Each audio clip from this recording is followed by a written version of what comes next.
नमस्कार साथियों, मैं डॉक्टर मुकेश सारण आपका टॉपर्स एकेडमी यूट्यूब चैनल परिवार पर हार्दिक स्वागत है, अभिनंदन करता हूं। आज जो अपन टॉपिक पढ़ने जा रहे हैं वो स्कूल लेक्चरर के स्कूल मैनेजमेंट में दीक्षा राइज के नाम से टॉपिक है, उसको पढ़ने जा रहे हैं।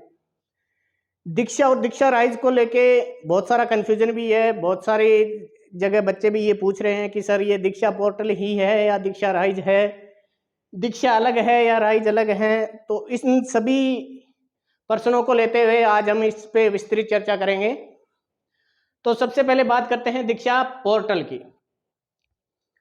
दो चीजें हैं, देखो, एक तो है दीक्षा पोर्टल और एक है दीक्षा राइज। अपने जो स्कूल लेक्चरर व्याख्याता भर्ती में जो सिलेबस में है वो है दीक्षा राइज नाम का टॉपिक, न कि दीक्षा पोर्टल। लेकिन दोनों एक दूसरे से जुड़े हुए हैं, इसलिए अपने को दीक्षा पोर्टल भी पढ़ना पड़ेगा और दीक्षा राइज तो पढ़ना ही पढ़ना है। चलिए दीक्षा पोर्टल के बारे में बात करते हैं। पहले तो सबसे पहले इसकी दीक्षा की full form, very very important question आ भी चुका है पहले। तो डी से डिजिटल, आई से इंफ्रास्ट्रक्चर, फॉर के से नॉलेज और एस एच ए से हो गया शेयरिंग।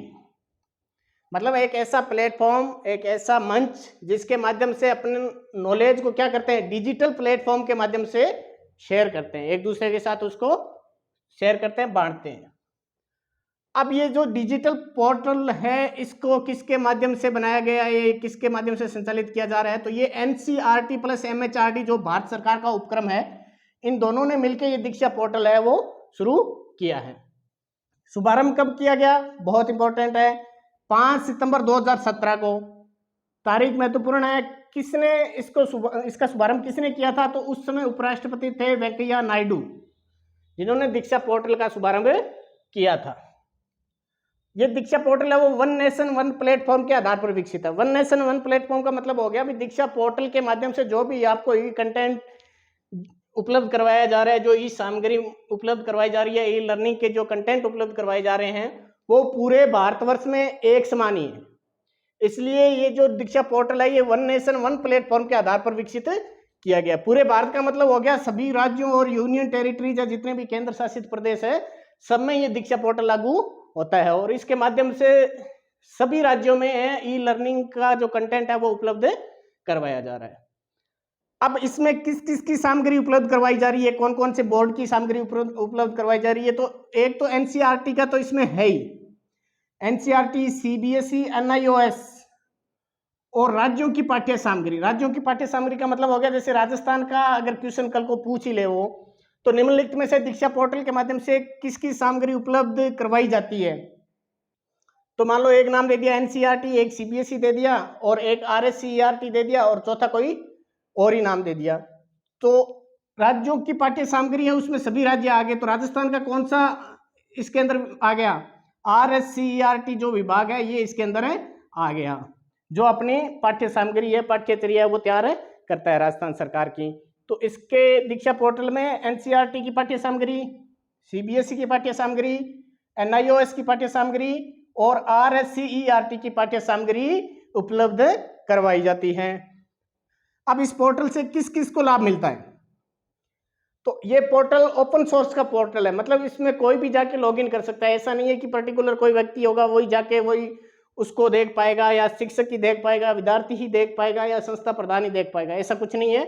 ओपन सोर्स प्लेटफॉर्म है, विद्यार्थी भी लाभान्वित होता है इससे, शिक्षक भी लाभान्वित होता है, अभिभावक भी उससे लाभान्वित हो सकता है, संस्था प्रधान, शिक्षाविद, कोई विषय विशेषज्ञ, कोई भी व्यक्ति जो इस इकोसिस्टम के अंदर, जो एजुकेशन का इकोसिस्टम है इसके अंदर जो मतलब अपनी जानकारी रखता है या अपना वो हित रखता है, वो कोई भी व्यक्ति है वो इससे लाभान्वित हो सकता है। लाभान्वित कैसे हो सकता है? इसके माध्यम से ई कंटेंट प्राप्त कर सकता है, ई सामग्री प्राप्त कर सकता है, वीडियोस देख सकता है ना। तो ये सभी के लिए उपयोगी है। दूसरी चीज, भारत में बना हुआ है तो मेड इन इंडिया और मेड फॉर इंडिया की अवधारणा पर विकसित किया गया है। इसका भारत का पोर्टल है, पूरे भारतवर्ष में लागू है, तो मेड इन इंडिया और मेड फॉर इंडिया की अवधारणा पे इसको विकसित किया गया है। उपयोगिता इसकी, शिक्षकों को प्रशिक्षण देने के लिए काम में लिया जाता है, शिक्षकों की नेतृत्व क्षमता विकसित करने के लिए, किसी भी प्रकार की पाठ्य योजना का निर्माण करने के लिए इसका उपयोग किया जाता है। शिक्षकों और विद्यार्थियों हेतु अभ्यास एवं गृह कार्य के लिए उपयोगी है। शिक्षकों को विभिन्न प्रकार की विभिन्न विषयों की प्रश्न बैंक उपलब्ध करवाई जाती है, उनका आकलन किया जाता है, उनको व्याख्या सामग्री उपलब्ध करवाई जाती है, और शिक्षकों को विभिन्न प्रकार के जो शिक्षण में उपकरण काम में लिए जाते हैं उनकी भी उपलब्धता इसके माध्यम से करवाई जाती है। दूसरी चीज, ये नेशनल टीचर्स प्लेटफॉर्म एनटीपी पर आधारित है। क्वेश्चन आ जाए, नेशनल टीचर्स प्लेटफॉर्म पर कौन सा पोर्टल आधारित है, तो दीक्षा पोर्टल है वो नेशनल टीचर्स प्लेटफॉर्म पे आधारित है। कुल मिला के बात ये भी पूरे भारतवर्ष का एक पोर्टल है दीक्षा, जिसका नाम है digital infrastructure for knowledge sharing, जिसके माध्यम से संपूर्ण भारत में, चाहे उसका राज्य हो चाहे उसका केंद्र शासित प्रदेश हो, सबको ई लर्निंग और ई कंटेंट उपलब्ध करवाया जाता है। सब प्रकार के शिक्षकों को शिक्षक प्रशिक्षण दिया जाता है, उनकी नेतृत्व क्षमता का विकास किया जाता है, पाठ्य योजना का निर्माण किया जाता है, अभ्यास एवं गृह कार्य उपलब्ध करवाया जाता है, बच्चों को प्रश्न बैंक उपलब्ध करवाई जाती है, आकलन उपलब्ध करवाया जाता है, व्याख्या सामग्री उपलब्ध करवाई जाती है, और शिक्षक के उपकरण के रूप में भी ये काम करता है। तो इस प्रकार से आपने देखा ये दीक्षा पोर्टल था। जबकि अपने सिलेबस में क्या है, टॉपिक दिया हुआ है सीधा सा दीक्षा राइज का। तो सिलेबस में क्या है, दीक्षा राइज। अपन ने क्या पढ़ा पहले, दीक्षा पोर्टल, दोनों एक दूसरे से जुड़े हुए हैं। दीक्षा पोर्टल से ही दीक्षा राइज का विकास हुआ है। अब दीक्षा पोर्टल था वो तो पूरे भारतवर्ष के लिए था, अब स्टेट ने क्या किया, उसी को ही अपने स्टेट के अनुसार डाला और उसका नाम दे दिया दीक्षा राइज, अपने स्टेट के हिसाब से तैयार किया। अब राइज की फुल फॉर्म ये इंपॉर्टेंट हो जाती है, यहाँ पे पूछने वाला प्रश्न सीधा ही पूछ सकता है, दीक्षा राइज में राइज का अर्थ है या राइज का फुल फॉर्म है, तो राइज का आर से हो गया राजस्थान, आई से इंटरफेस फॉर स्कूल एजुकेटर्स, इसको ध्यान रखना, यहाँ एजुकेशन दे देगा, कुछ भी दे सकता है, तो ये है एजुकेटर्स के लिए, Rajasthan infrastructure interface for school educators, मतलब एक शिक्षकों का क्या है, ये मंच है, प्लेटफॉर्म है। बात वही है, इसका भी काम लगभग दीक्षा पोर्टल के जैसा ही है, लेकिन राजस्थान सरकार ने इसको थोड़ा मॉडिफाई करके दीक्षा राइज का नाम दे दिया।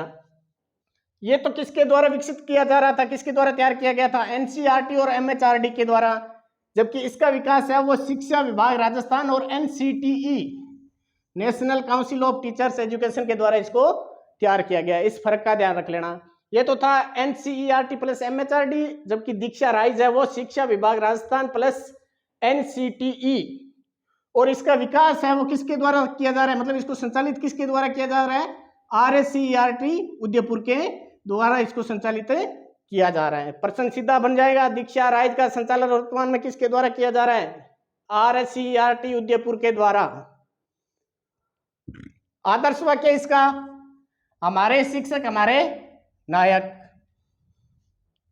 अब आता है इसके उद्देश्य, सबसे महत्वपूर्ण उद्देश्य हैं इसके, बाकी महत्वपूर्ण तो है ही, राइज है Rajasthan interface for school educators, शिक्षा विभाग प्लस एनसीईआरटी, आदर्श वाक्य हमारे शिक्षक हमारे नायक, इसको भी ध्यान में रखना है। उद्देश्य इसका क्या है, गुणवत्तापूर्ण शिक्षा उपलब्ध करवाना, चाहे वो कोरोना काल हो चाहे कैसी भी स्थिति हो, सब परिस्थितियों में ये क्या करता है, गुणवत्तापूर्ण शिक्षा उपलब्ध करवाने का काम करता है। उसके अलावा शिक्षकों का व्यक्तिगत व व्यावसायिक विकास करता है, उनको ट्रेनिंग देता है, उनका व्यक्तिगत डेवलपमेंट करता है, ई कंटेंट उपलब्ध करवाने का कार्य करता है, सीखने की क्षमता विकसित करता है, किसमें, विद्यार्थियों में, शिक्षकों में, उनको अलग अलग तरीके की ट्रेनिंग दी जाती है, सब्जेक्ट की ट्रेनिंग दी जाती है ना, तो वो और ज़्यादा सीखते हैं, उनकी क्षमता विकसित होती है। किस किस के लिए उपयोगी है, शिक्षकों को, विद्यार्थियों को, अभिभावकों को, संस्था प्रधान को, सबको ये क्या करता है, सामग्री उपलब्ध कराता है। शिक्षकों को ऑनलाइन शिक्षक प्रशिक्षण भी देता है, राज्य की पाठ्य सामग्री या पाठ्यचर्या है उससे लोगों को अवगत कराता है, लोगों को मतलब शिक्षकों को, विद्यार्थियों को, अभिभावकों को, संस्था प्रधान को, सबको ये ऑनलाइन माध्यम से जो पाठ्य सामग्री है, पाठ्यचर्या है, उससे उनको अवगत कराता है। आगे उपचारात्मक शिक्षण सामग्री भी उपलब्ध करवाता है, बच्चों का उपचारात्मक जो शिक्षण सामग्री है उसकी भी उपलब्धता करवाता है। यह समावेशी शिक्षण सामग्री को ऑडियो फॉर्मेट में उपलब्ध करवाता है, और जो पाठ्य पुस्तकों पे क्यूआर कोड लगा होता है, ध्यान में रखना, इसको इंपॉर्टेंट बन जाता है यहाँ पे आके। ये वर्तमान में आपने देखा होगा किसी भी क्लास की, चाहे वो पहली क्लास हो, पहली से लेके 12वीं तक की क्लास की पुस्तक है उन पे प्रत्येक पाठ पे QR कोड लगा होता है, प्रत्येक पेज पे, प्रत्येक पाठ की शुरुआत में QR कोड लगा होता है। आप मोबाइल के माध्यम से उस QR कोड को स्कैन करते ही वो पूरे के पूरे पाठ से संबंधित जितने भी ऑडियो वीडियो लेक्चर्स है वो सारे के सारे उसमें ओपन हो जाते हैं, उनका सॉल्यूशन ओपन हो जाता है, जहां से अपन अच्छे से उसको देख सकते हैं, पढ़ सकते हैं, जान सकते हैं। तो QR कोड कौन उपलब्ध करवा रहा है? दीक्षा राइज। सीधा प्रश्न पूछा जा सकता है, वर्तमान में पाठ्य पुस्तकों के पाठ पे जो QR कोड लगा होता है वो कौन उपलब्ध करवाता है? तो कौन उपलब्ध करवा रहा है उसको? दीक्षा राइज। उसके अलावा कठिन बिंदु है उनको भी साथ ही चिन्हित करता है। जैसे ही अपने QR कोड के माध्यम से उसको खोलते हैं तो उसके अंदर जो जो इंपॉर्टेंट चीजें हैं वो उनको चिन्हित किया होता है, भी ये चीज है, ये इंपॉर्टेंट है, इनको ध्यान से देखना। और शिक्षा वाणी व शिक्षा दर्शन अपन पहले पढ़ चुके हैं, उनका जो कंटेंट है, उनकी जो सामग्री है उसको दीक्षा पोर्टल पर अपलोड करता है। कौन? दीक्षा राइज। और कक्षा 1 और 2 के लिए कॉमिक बुक उपलब्ध करवाता है, वर्क बुक उपलब्ध करवाता है। ये इसके मेन उद्देश्य थे। इसके बाद दीक्षा राइज का लाभ वही है, इसका ई कंटेंट की उपलब्धता करवाता है। अपन बात कर रहे थे QR कोड की, जैसे आपको दिख रहा होगा, जैसे ये अध्याय 3 है धातु और अधातु, इसके ऊपर ये QR कोड लगा हुआ है। अपन दीक्षा पोर्टल पे जाके जैसे इस QR कोड को स्कैन करेंगे, इस पूरे पाठ से संबंधित जो भी पूरा पाठ है वो वहां अपना ओपन हो जाएगा, और इससे संबंधित जितने भी क्वेश्चन आंसर है वो उनका सॉल्यूशन भी वहां अपने को अच्छे से मिल जाएगा। इसके लाभ तो ई कंटेंट की उपलब्धता करवाता है। ये उच्च गुणवत्ता का मंच है, इस पे मतलब शिक्षकों के लिए, विद्यार्थियों के लिए, अभिभावकों के लिए, संस्था प्रदान के लिए, सबके लिए अच्छी एक सामग्री उपलब्ध होती है, उनको मिलती है। सब मूल्यांकन पे आधारित है। कोई भी व्यक्ति है वो जो जिस उसने सीखा है, जो ट्रेनिंग ली है, उसका अपना मूल्यांकन भी वहाँ पे कर सकता है, इस पोर्टल पे जाके, इस दीक्षा राइज पे जाके। शिक्षकों को ऑनलाइन और ऑफलाइन ट्रेनिंग, जैसे निष्ठा की ट्रेनिंग दी जाती है शिक्षकों के डेवलपमेंट के लिए, उनके सर्वांगीण विकास के लिए। तो शिक्षकों के अंदर जो उनकी नेतृत्व की क्षमता होती है, सीखने की क्षमता होती है, उसके विकास उसको और अधिक विकसित करने के लिए निष्ठा की ट्रेनिंग होती है। तो वो किसके माध्यम से दी जा रही है? दीक्षा राइज के माध्यम से दी जा रही है। सभी हितधारकों के लिए मंच है। हितधारकों का मतलब हो गया जो शिक्षा से संबंधित है, शिक्षा का जो ये इकोसिस्टम है जिससे जितने भी लोग जुड़े हुए हैं, उन सबके लिए ये एक मंच का काम करता है। और पूर्व प्राथमिक से लेकर कक्षा 12 हेतु उपयोगी तो है ही। अभिभावक है वो विद्यालय समय के बाद शिक्षकों से संवाद भी कर सकता है, ये भी इसका एक लाभ है। तो इस प्रकार से दीक्षा राइज और दीक्षा पोर्टल में अपन ने अंतर जाना है। अपने सिलेबस है उसमें दिया हुआ है दीक्षा राइज, तो इसको ध्यान से देखना है, ये भी पढ़ना है। ऐसा नहीं है कि इसको अपन छोड़ दें, ये इसी में से निकला हुआ है। दीक्षा राइज है वो दीक्षा पोर्टल का ही एक भाग है, एक अंग है। अपने को इसको तो ध्यान में रखना है, साथ में इसका भी ध्यान में रखना है किसके माध्यम से शुरू किया गया है, इसकी फुल फॉर्म होगी, कब शुरू किया गया, इंपॉर्टेंट है। उपराष्ट्रपति वेंकैया नायडू के द्वारा शुरू किया गया। ई लर्निंग, ई कंटेंट प्राप्ति का एक माध्यम है। वन नेशन वन प्लेटफॉर्म पे आधारित है। ये किस किस की सामग्री उपलब्ध करवाता है? NCERT, CBSE, NIOS और RSCERT। Made in India, made for India के उदाहरण पे आधारित है, इसकी उपयोगिता ये है। और NTP पे ये आधारित है। दीक्षा राइज में भी यही चीज है, इसका फर्क ध्यान रख लेना। Rajasthan interface for school educators है ये, ठीक है, शिक्षकों का एक क्या है? मंच है। शिक्षा विभाग प्लस NCTE के द्वारा तैयार किया गया है, जबकि इसको विकसित किसके द्वारा किया जा रहा है? वर्तमान में किसके द्वारा संचालित है? ये RSCERT उदयपुर की एक ET विभाग है, टेक्निकल विभाग है, उसके द्वारा इसका संचालन किया जा रहा है। और उद्देश्य है, इनको खास तौर से ध्यान में रख लेना, इन्हीं में से ही प्रश्न बनेगा। निम्नलिखित में से कौन सा दीक्षा राइज का उद्देश्य है, कौन सा नहीं है, या QR कोड का पूछ सकते हैं, है ना। तो इस तरीके से मुझे उम्मीद है कि आपको ये दीक्षा पोर्टल और दीक्षा राइज का जो टॉपिक था वो अच्छे तरीके से समझ में आया होगा। इसी के साथ जय हिंद, जय भारत।